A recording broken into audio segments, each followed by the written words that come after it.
Bonjour, bonjour, bonjour. Je voudrais faire une vidéo aujourd'hui liée à la vidéo hier, sur les 2 ans et demi de rétention séminale. 2 ans et demi de rétention séminale. Et je voudrais parler de comment tout a commencé. En fait, comment j'ai découvert la rétention séminale. Voilà. Je dirais que c'est d'abord parti avec le nofap. Le nofap, moi je pense que j'ai rencontré ça avec la vidéo de Valek. J'en avais déjà entendu parler avec un mec qui s'appelait Marc Wepet et Captain Simbad. Je mettrai les liens dans la description si j'oublie, dites-le moi comme ça. Parce que parfois je regarde pas mes vidéos et je me dis oh c'est bon, j'ai fait la description, tout ça, on s'en fout. Et Valek il avait fait un challenge et je m'étais inscrit sur le site Nofap, j'avais supprimé mon compte depuis, je me suis réinscrit ensuite là et je suis dessus et je pointe une fois par mois tranquillement. C'est un bon outil d'accountability, mais au bout d'un moment, t'es tellement dans le truc que t'en as plus besoin. Mais au début, c'est important. Le mec, il dit, ouais, comptez pas les jours. Si au début, t'as besoin de compter les jours, t'as besoin de compter les jours. T'as besoin de dire un de plus, comme si c'était une répétition. Une pompe, etc., ou tout ce que tu veux. Et dans mon feed, hier, il y a une vidéo de Jack Piggott, qui est un Australien, qui parle justement de, en fait, quitter la pornographie, c'est facile. Et moi, je vais te dire pourquoi il a raison. Et je vais te dire comment je suis passé par là. D'abord, comment ça a commencé?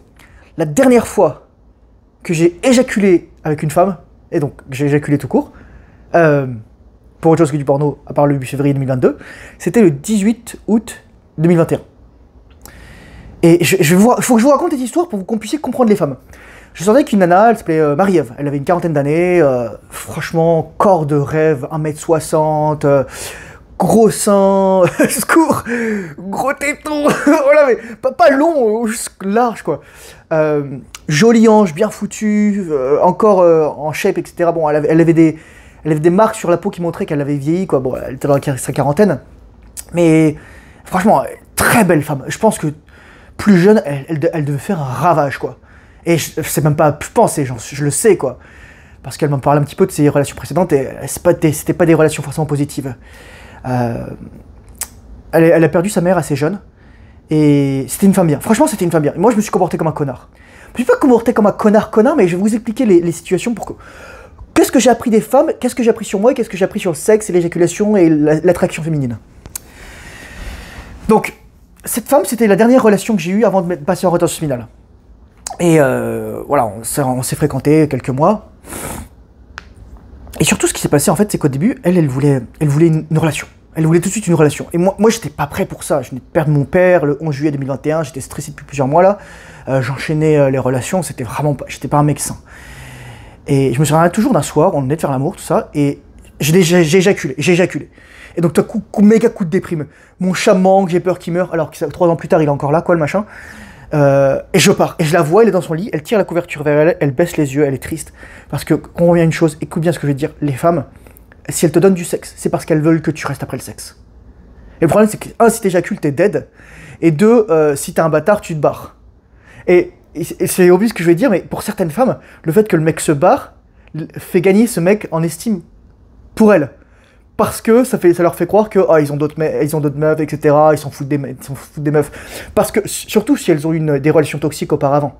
Donc tu vois, donc le but c'est pas d'être un connard, je te donne pas le mode d'emploi pour être un connard, je te dis juste que des gens qui sont plus ou moins blessés, et ton but c'est de pas en blesser d'autres personnes quoi, voilà. Mais donc on s'était revus ensuite, et on avait couché ensemble plein de fois, etc.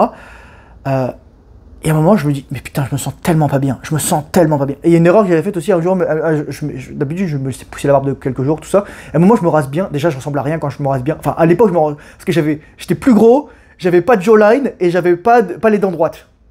Donc je ressemblais à un bébé quoi, j'ai une tête toute ronde. Et elle m'avait dit, ah ouais, ok. Et en fait c'est un test mec, quand elle te dit que ça le pique, elle veut pas que tu te rases. C'est horrible, elles font tellement des tests les meufs. Voilà, c'est un test, ok mais si j'ai fait ça pour elle, et donc moi ça me plaisait pas, et donc ça lui plaisait pas non plus parce que j'ai fait ça pour elle, donc échec.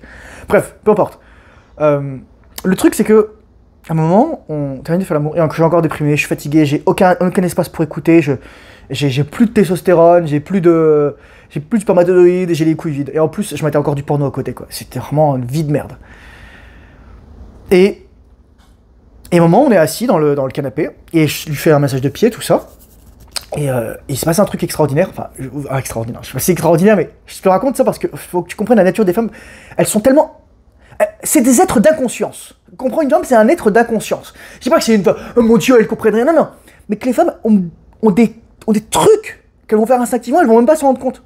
Et je vais donner un exemple. Là, je vais donner le truc, ça m'a choqué. Donc je fais un massage de pied, on est de faire l'amour, tout ça.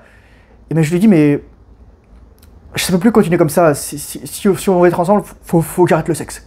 Ok, on arrête le sexe. Et là, elle retire ses pieds de moi. Elle s'en rend même pas compte. En fait, elle te retire l'accès à l'intimité. Elle te retire l'accès au physique.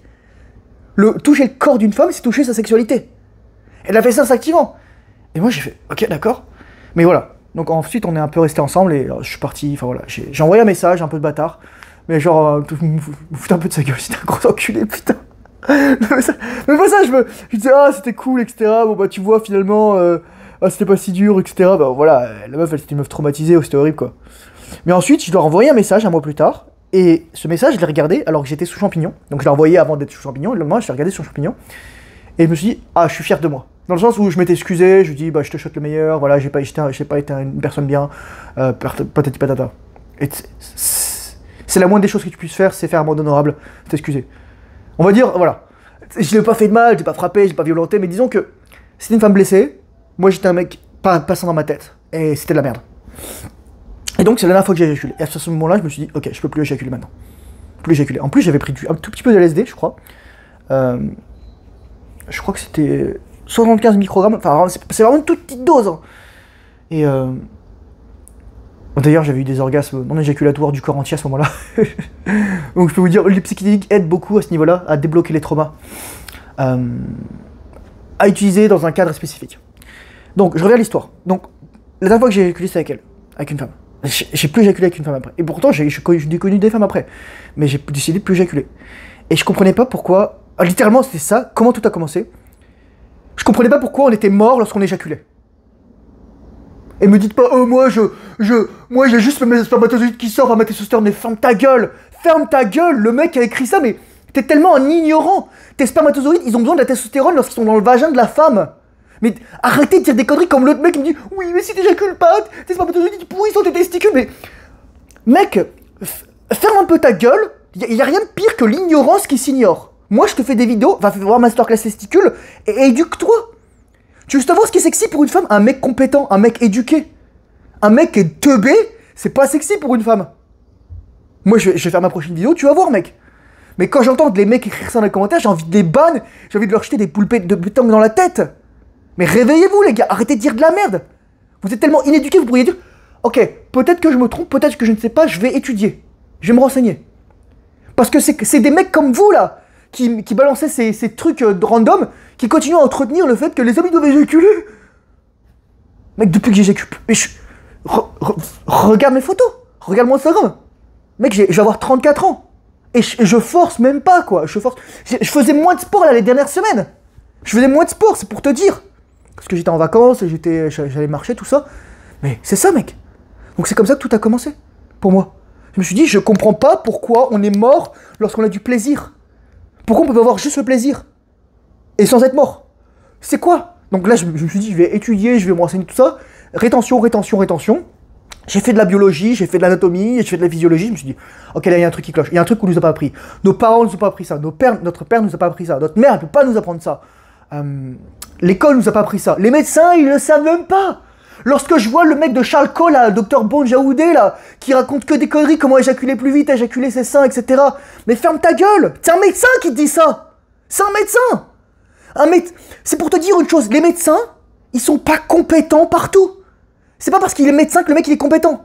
Le mec il est compétent pour t'enlever un cancer, tu t'es opéré chirurgien, mais après, tu enlèves son, comme on dit au Québec ici, son pouce carré de spécialisation, bah c'est fini.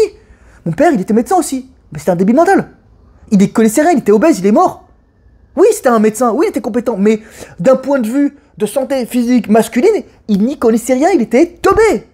Mon père il me disait que lorsque tu étais en jeûne, oui c'est dangereux, ton corps il s'acidifie, tu peux mourir, tu peux faire une acidose. Non. Le seul moment où tu fais une acidocétose, c'est lorsque tu es un diabétique de type 1 et que les corps cétoniques augmentent en même temps que le glucose. Alors que si tu es un mec normal, lorsque tes corps cétoniques augmentent, ton insuline baisse, mais elle reste basale. Donc tu sécrètes toujours un minimum de glucose, mais ce glucose rentre dans les cellules. Donc tu n'as jamais du glucose qui s'accumule. Voilà. Donc diabétique de type 1, t'es pas diabétique de type 1, t'as rien à craindre avec l'acétose et avec... Donc voilà, au pire tu te mets un coup d'insuline et ça, voilà. Parce que quand l'insuline est élevée, le glucose rentre, mais aussi les corps cétoniques descendent. Faut que l'insuline soit basse et que le glucagon soit élevé pour que les corps cétoniques augmentent et que l'insuline elle reste basale. L'insuline reste tout le temps basale. T'en brûles tout le temps de l'insuline. Mais un tout petit peu. Bon, c'est fini pour ce rant. C'est juste pour te dire que lorsque j'entends des médecins ou des professionnels de la santé ouvrir leur gueule, et voilà. Il y a un mec qui s'appelle Mike Mew, qui a inventé le mewing d'ailleurs. Il s'est fait tracher par d'autres médecins, par d'autres orthodontistes, par d'autres médecins dentistes.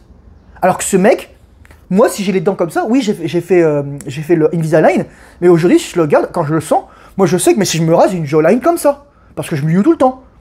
D'ailleurs, je vais faire une vidéo là-dessus, mais je vais te dire un truc. Un des critères qui entraîne aussi la calvitie, souvent, c'est une mauvaise position de la mâchoire. Parce que si ta mâchoire est mal placée, ça pince les petits capillaires, les petits vaisseaux sanguins. Les vaisseaux sanguins qui irriguent ton cerveau, c'est pas les mêmes qui irriguent ta tête, ton cuir chevelu. C'est des tout petits vaisseaux sanguins là. Tu vois, c'est pour ça que tu vas peut-être saigner beaucoup, mais c'est pas très grave si tu saignes de la tête. Donc lorsque ta mâchoire est mal placée, donc si tu mews pas, donc mew c'est...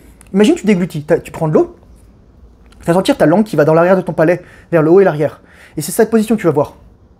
Et ça va pousser tout seul ton truc. Je mettrai dans la description le lien de l'Instagram d'un ami qui a fait en fait des stories pour des exercices pour la jawline. Vous allez voir, ce mec c'est un ouf. Donc bref, je reviens au puzzle de base. C'est comme ça qu'il a commencé. Je me suis dit, pourquoi nous les mecs, pourquoi les meufs elles ont plein d'orgasmes, c'est tranquille, et nous, et c'est fini. Elle me jouait pas, ouais moi je peux éjaculer 8 fois. Quand tu dépenses de l'énergie qui est censée être allouée à la reproduction pour rien, donc au lieu de reproduire, donc juste pour le plaisir, entre guillemets, parce que tu sais pas ce que c'est le plaisir, tu te vides de sa puissance. Il y a une compétition féroce entre tes organes pour les nutriments. Tes spermatozoïdes, littéralement, ça peut créer une vie, ça a la puissance de créer la vie. La seule chose pour laquelle un spermatozoïde devrait se sacrifier, c'est pour rentrer dans l'ovule d'une femme et le féconder, ou alors faire un thyme, et ensuite envoyer la chromosome et ouvrir la paroi de l'ovule. C'est pas pour tu gicles comme ça là. Moi je te le dis. Bah je vais pas dire t'es une merde, je vais juste dire t'es ignorant. Parce que si t'étais pas ignorant, tu te rendrais compte de la puissance que t'as en toi. Moi les mecs ils me trouvent des excuses pour éjaculer tous les 15, 20, 28 jours, tout ça. Mais horrible. Mais les gars, mais arrêtez, vous, c'est du coping. Oui, je suis en rotation séminale tous les jours, j'éjacule juste une fois par jour. Maintenant, je suis en rotation séminale tous les jours pendant 24 heures. Fermez vos gueules, c'est sérieusement. Je mettrai dans la description de la vidéo d'un mec aussi qui parle beaucoup de rotation séminale, etc., de maîtrise orgasmique, bon, même si voilà. Il dit oui, le rythme idéal, c'est éjaculer tous les 21 jours ou les 28 jours. Mais fermez vos gueules, les gars. Vous êtes des dangers publics. Vous faites l'œuvre du diable, les gars. Vous convainquez les mecs qui vous peuvent éjaculer. T'as rien mérité, t'as rien fait de ta vie et t'éjacules. Arrête, mec. En plus, probablement, comme moi, t'as battu du porno pendant des années, t'as éjaculé à répétition parce que tu savais pas mieux ce que c'était. Moi, littéralement, de 12 ou 13, depuis que j'ai appris à éjaculer, depuis que j'ai vu que je devais être 35e à 12 ou 13 ans, quoi, jusqu'à mes 31 ans, quoi. Mes 31 ans. T'es du porno. C'était horrible. Putain, mais c'était la vie de merde, quoi. Donc je me disais, pourquoi nous, on peut pas avoir le plaisir? Et là, j'ai compris. Parce qu'on nous a jamais appris, parce qu'on sait pas se muscler, parce qu'on est faible, parce qu'on n'est pas éduqué, parce qu'on travaille pas sur le trauma, notre conscience. Donc ouais, c'est ça. C'est juste pour te dire ça. C'est comme ça que tout a commencé. NoFap, rétention séminale, et ensuite, mec, je te le dis, t'es un dieu du sexe. Et y a aucun mec à côté qui peut avoir la même endurance que moi.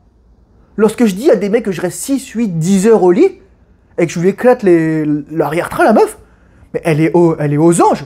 Elle est aux anges. Bon, on fait des pauses, etc. Voilà, on rechange de position, patati patata. Parfois, on va manger un morceau, puis on retourne, on va aux toilettes, etc. C'est vrai.